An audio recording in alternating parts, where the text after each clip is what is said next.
Hey, Roxy, we're going to need some more terrain.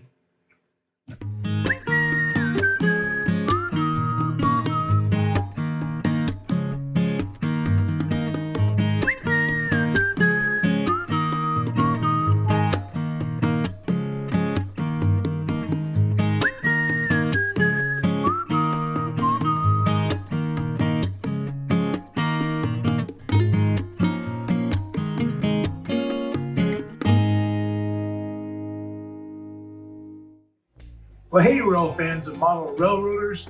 Welcome back to another episode of Getting Back on Track with Steve and Roxy. So we're finally ready to put in the last piece of our mountain terrain. We're really excited about this. So let's get this work done. Okay, so there's lots to do to get this corner in shape. So what we're thinking we'd like to have is we want to make it appear that this mountain was continuing on down this way. When they brought the railroad in, they made a cut through the mountain. So we're gonna need it to rise up here at this level, but we need it to slope right back down here. And we could build up this at a later time when we're ready to do our fascia. But we want the hill to come down here in a cut and come up. So what I think we need to do to make sure we can get this all cut out right is I made a paper template that we'll go ahead and cut in such a way that we can put on top of our foam pieces, trace it out, and cut out our foam. So we need 4 pieces of the 1/2 inch that I have to get us up to the height I need. So we need to go cut 4 of those, and then I need to figure out the piece for up at the top. So let's get busy and go get some of this cutting done. But I think using the paper template was a big plus for this, because we had an easy time stacking those pieces by the river. Not so much over here for some reason. The inside corner was difficult. It was such a narrow space between the riser and the tracks, too. Yeah. So this seemed to work pretty well cutting them out. I gotta say, I'm kind of laughing. I really thought about it when I was laying the templates out. Wanted to make sure I was doing it right, so I had the pink side up and not the written on side up. And sure as heck, I get done with the thing, cut them out, go in there to the layout to lay it up, and realized I had it upside down. So we ended up with all the printed writing side facing up. But in the long run, I don't think that's going to make a huge difference because we're going to be putting so many layers on top of it. Yeah, I think so. I think you're right. So cutting out this foam, though, is super easy with this jigsaw. I mean, even when you go to change, you don't have to be working the jigsaw around a corner because you can just push it down and punch right through the foam. So it can just take right off cutting. And you don't have to be super accurate because we're going to come back and cut it with the knife. Right.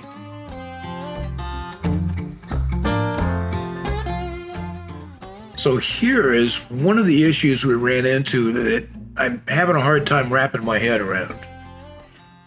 The foam that I had picked up is different thickness than the foam that we already had and put down on the layout. Right. So our base foam, and it's about 1/8 of an inch different. So when we stack the pieces up, that 1/8 of an inch comes out different. When you get to the upper elevation, there's a change in it. So I use this 1/8 inch hardback foam, cut it in pieces and lay it down, and then we can get up to the height we need. But I don't understand why they were different, because they're both 1/2 inch thickness foam is what's advertised. Right. So.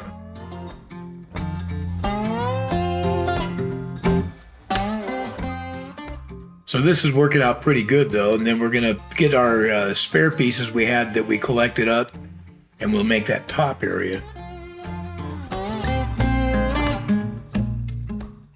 So we got a new glue gun this week. We picked up some glue gun sticks, and they were the wrong size.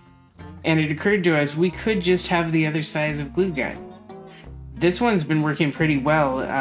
It heated up quickly and actually worked a little better than our old one. Yeah, I like the size of it too. It's larger size. Mm-hmm. You know, it feels more substantial, and it heats up super fast and holds that glue real well. Plus the sticks are bigger, so it goes longer. Yeah. And the other one we picked up this stick that had the really long glue stick that was curved. Right. You had to keep fussing with it to get it to feed through. Mm-hmm. So those aren't worth getting. But this is a much easier glue up than we had on the other side.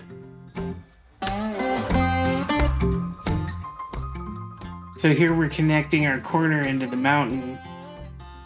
So now we'll have one continuous scene that we can work on. And this whole end is going to be all mountainous. It's going to be forested with tall mountain grasses and some brush and everything. So it's going to be pretty good scene, I think. Yeah, it's going to be great with the trains disappearing into the forest and coming back out. Yeah, yeah.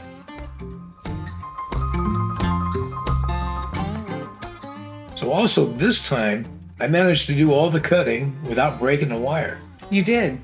So I'm learning to be a little more patient using the hot foam cutter.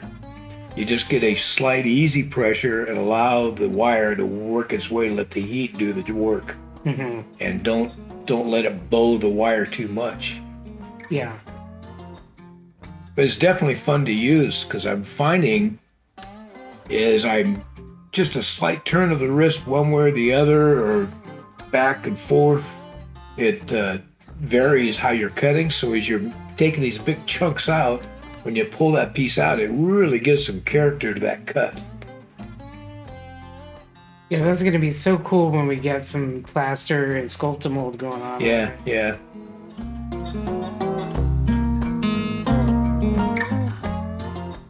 Yeah, I think this foam cutter is definitely one of the best tools for bottle railroading I've used so far. Absolutely. I mean, it just makes such big changes with, just a small amount of effort. It's just amazing to me.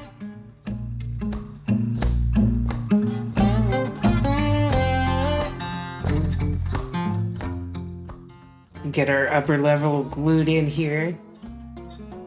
And of course, we're going to end up having to cut on that too. But as you'll see, we set up a different angle with a camera on this. And I found as I was cutting this back, because I couldn't really see it, I could look up at the camera and watch how I'm cutting. And it worked out pretty well.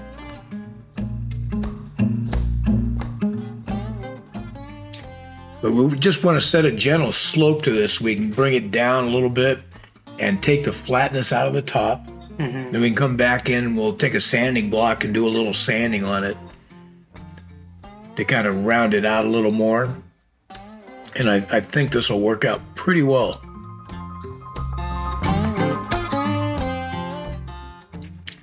See, Rox, I think we can just blend out some of these little ridges and stuff that are on there. Yeah. I think it'll work out good.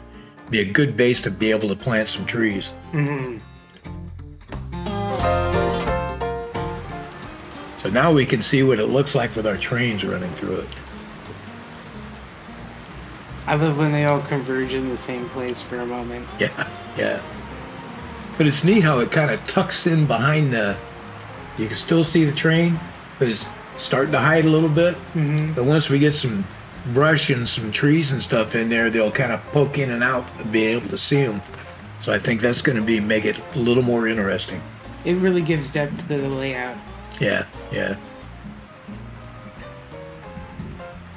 Fun to make changes. Mm-hmm.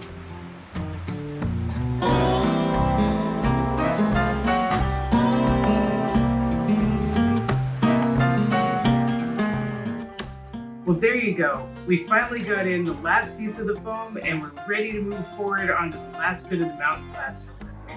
And that's real exciting for us because that means we're going to start working on some of the scenic elements on this. We're going to learn some new skills with putting down static grass and ground covers. We're working on building trees. We got bushes, rocks to put down. So much to do. So we're really excited to get going on this. But in the meantime, you guys have a good time working on your layouts and running your trains. Make sure you hit like and subscribe so you're notified of our next video. And we'll see you back here again on Getting Back on Track with Steve And Roxy. Bye, guys. Bye. Hey, Roxy. It's like the Stooges. Hey, Mo. Yeah.